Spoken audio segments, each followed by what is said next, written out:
ત્રણ પ્રકારના મંડળ ગોઠવાના છે ને એમાં ભગવાન રમે છે. પહેલા મંડળમાં જેટલી ગોપીઓ ને એટલા કૃષ્ણ. બીજા મંડળમાં બે ગોપી અને મધ્યમાં વચ્ચે કૃષ્ણ. અને ત્રીજા મંડળમાં ચારે બાજુ ગોપીઓ અને વચ્ચે કૃષ્ણ. ત્રણ પ્રકારના મંડળ ગોઠવાના છે. આપણે નંદભૈયામાં મંડળ ગોઠવવાની ટ્રાય કરી હતી, પણ કેટલું માણસ હતું, એમાં કેમ ગોઠવવું. અને આજ અહીંયા મહારાસ થશે, અને આ મહારાસમાં હમણાં આપણે ગોપી ગીત પૂરું થશે ને એટલે આખા ગામની બહેનો, મારી માતાઓ, દીકરીઓ બધાય આ મંડપમાં જઈને બ્રજમાં રાસ રચાણ હતો ને આજ રમવાનું. અને આપણા ભાઈઓ, ને ખરેખર આ ભાઈઓ માટે તાળીઓના ગડગડાટ છે. રાજુભાઈ એન્ડ ટીમ એને વધાવી. મારી દરેક કથામાં આ જ ટીમ હોય છે.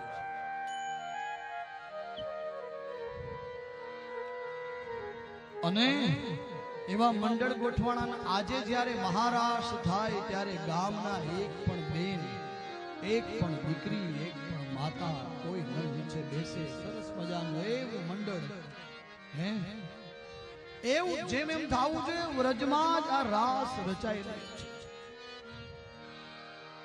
એને આવશે ત્યારે હું તમને કહીશ. ત્યાં સુધી તમે જે રીતે અત્યારે કથા શ્રવણ કરી રહ્યા છો બધા, મારે 81 પોથીની જે કથા હતી એમાં મેં શ્રોતાજનોએ મને પ્રશ્ન પૂછ્યો છે, સાંભળનારાઓએ મુંબઈમાં, કે તમારો અનુભવ અમને સારો રહ્યો, અમારો કેવો રહ્યો. ત્યારે હું વ્યાસ ગાદી ઉપરથી કહું છું, ત્યાં હું એમ બોલ્યો તો કે મને તમારા જેવા શ્રોતા મળે. અને આ મોખાણામાં કથા કર્યા પછી હું એમ કહું છું કે બસ મને તમારા જેવા દરેક કથામાં શ્રોતા મળે. ખરા હૃદયથી કહું છું, એવું શાંતિથી સાંભળો છો. આવા મંડળ બનાવ્યા ત્રણ પ્રકારના. કૃષ્ણ અને ગોપીઓ રમે છે, અને એમાં અહંકાર થયો છે ગોપીઓ. રમતા રમતા રમતા રમતા કે અમે શ્રેષ્ઠ છીએ. જુઓ તો ખરો, કૃષ્ણની સાથે રમીએ છીએ. અમે શ્રેષ્ઠ છે, કૃષ્ણની સાથે રમીએ, સાથે રમીએ, સાથે. અહંકાર થયો છે. ભગવાનને ખબર પડી કે આમાં અહંકાર સારો નહીં, એટલે તત્રેવાંતર ધીયત, તત્રેવાંતર ધીયત. ભગવાન ત્યાંથી અંતર ધ્યાન થયા છે.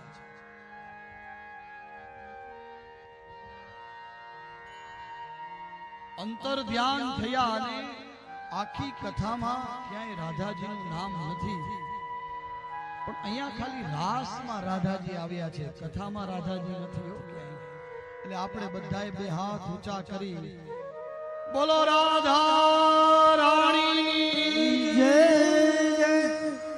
આ રાસમાં રાધાજી બધાય છે. રાધે રાધે. અને આ બધી ગોપીઓને, હજારો ગોપીઓને મૂકીને ભગવાન રાધાજીને લઈને નીકળી ગયા.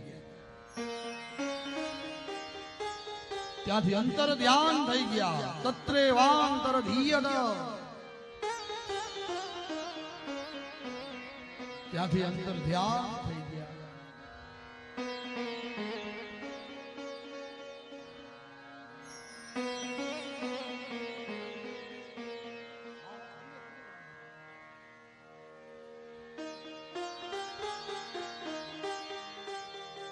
અને ત્યાંથી અંતર ધ્યાન થયા. રાધાને સાથે લઈ ગયા. ને રાધાજીને પણ એવું થયું કે મારાથી શ્રેષ્ઠ કોણ? હું કૃષ્ણની સાથે છું.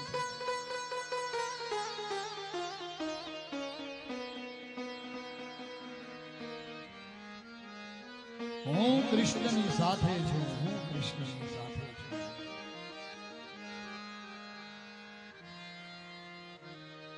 અને જેવું રાધાને અભિમાન થયું એટલે ભગવાને કીધું કાંઈ વાંધો નહીં. થોડી વાર થઈ રાધાજીએ કીધું કૃષ્ણ હું થાકી ગઈ. તો કે આવી જાઓ, મારા ખંભા પર બેસી જાઓ, અહીંયા બેસી જાઓ રાધે. ભગવાન બેસાડ્યા છે. થોડે દૂર ગયા ત્યારે ભગવાને કીધું છે કે રાધા આ ઝાડની ડાળી પકડી લ્યો, હું જરા મારું પિતાંબર બરાબર કરી લઉં. અને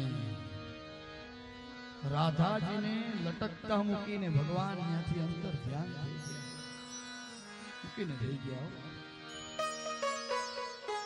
આ બાજુ ગોપીઓ, હજારો ગોપીઓ શોધવા લાગી, કૃષ્ણ ક્યાં, શોધતા શોધતા, ગોતતા ગોતતા.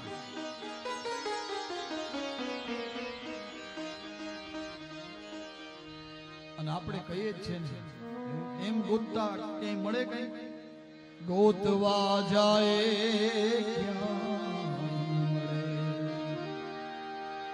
ગહન ગોવિંદો રે, ગોતવા જાય ગહન ગોવિંદો. ગોતવા લાગી, શોધવા લાગી, શોધવા લાગી, ક્યાંય મળે હવે ન મળે, હવે ન મળે.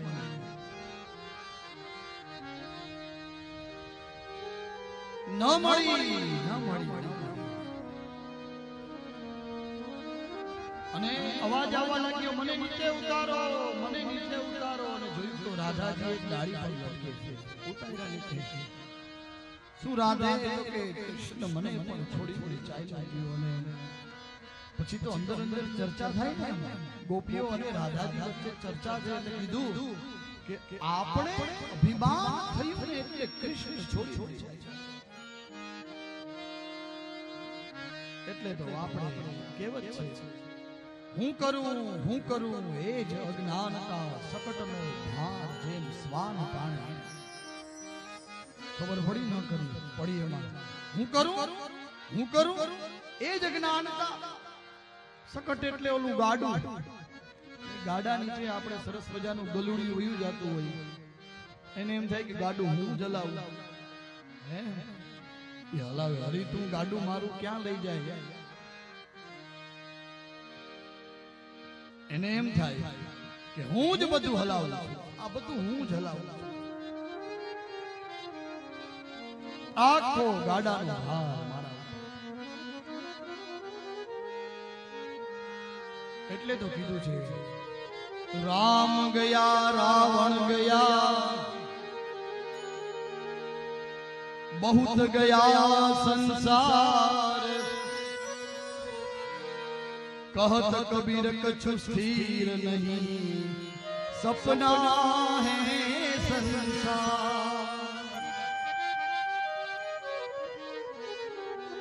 राम गया रावण गया बहुत गया संसार, कहत कबीर कबीर साहेबे कीधुं आई कई स्थिर नहीं, કંઈક રાણા ને કંઈક રાજ્ય આય તો કંઈક રહ્યા ગયા, હજી એના હતા પતાય નથી.